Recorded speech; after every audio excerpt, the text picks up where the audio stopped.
अस्सलामुअलैकुम वरहमतुल्लाहि वबरकातुह।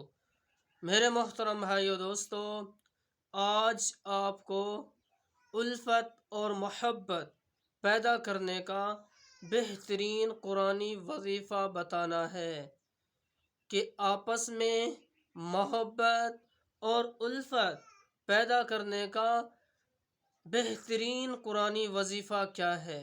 अगर आप लोग चाहते हैं कि फलाने आदमी के अंदर, उसके दिल के अंदर मेरी मोहब्बत पैदा हो जाए, मेरे लिए उल्फत पैदा हो जाए और वो आदमी मुझसे मोहब्बत करने वाला बन जाए, जिसके अंदर आपकी नफ़रत है, जो आदमी आपसे नफ़रत करता है, तो उसके दिल में अपनी मोहब्बत डालना, अपने लिए प्यार डालना, तो उसके लिए आज मैं आपको बेहतरीन कुरानी वजीफ़ा बताने वाला हूँ।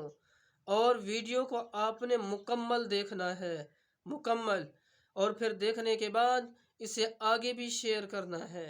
और नंबर 2 कि अगर किसी ख़ानदान के अंदर ना इत्तेफाकी है और उसका इत्तेफाक आपस में ख़त्म हो चुका है, घरों के अंदर झगड़े हैं, बाज़ औक़ात ख़ावंद बीवी का इत्तेफाक नहीं होता, बाज़ औक़ात बहन भाइयों का आपस में इत्तेफाक नहीं होता, बाज़ औक़ात ये होता है कि वालदैन का अपने बच्चों के साथ इत्तेफाक नहीं होता, तो बच्चों का वालदैन के साथ नहीं होता और घर ना इत्तेफाकी का शिकार हो जाते हैं, तो जिसकी वजह से घरों के अंदर तोड़ पैदा हो जाते हैं। तो अगर अपने घरों के अंदर आपस का जोड़ पैदा करना है और एक दूसरे को जोड़ना है और एक दूसरे के अंदर अपनी मोहब्बत पैदा करनी है, तो ये वजीफ़ा जो मैं आपको बताऊंगा ये आपके लिए बहुत ही फ़ायदेमंद होगा, बहुत ही फ़ायदेमंद होगा। तो बिस्मिल्लाहिर्रहमानिर्रहीम। व अल्लफ़ा बैन क़ुलूबिहिम लौ अनफ़क़्त मा फ़िल अर्ज़ि जमीआ मा अल्लफ़्त बैन क़ुलूबिहिम वलाकिन्नल्लाह अल्लफ़ बैनहुम इन्नहु अज़ीज़ुन हकीम। हाँ, ये सूरतुल अनफ़ाल है, आयत नंबर 63 है और पारा नंबर 10 है। तो इस वजीफ़े को आपने, इस आयत को आपने 11 मरतबा रोज़ाना पढ़ना है, 11 मरतबा रोज़ाना पढ़ना है।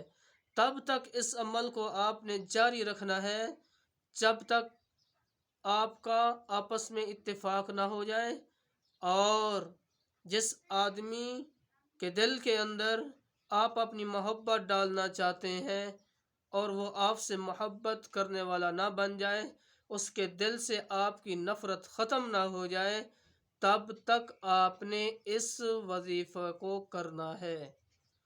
और इंशाअल्लाह जो आपके आपस के बिगाड़ हैं वो ख़त्म हो जाएंगे। तो इस वजीफ़ा करने से जो आपस की दूरियां हैं वो ख़त्म हो जाएंगी और जो आपस की नफ़रतें हैं वो ख़त्म हो जाएंगी।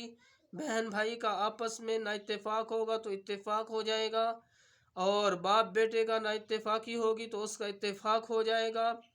और अगर कोई आदमी किसी से नफ़रत कर रहा है तो वो इंशाअल्लाह उससे मोहब्बत करने वाला बन जाएगा। हाँ।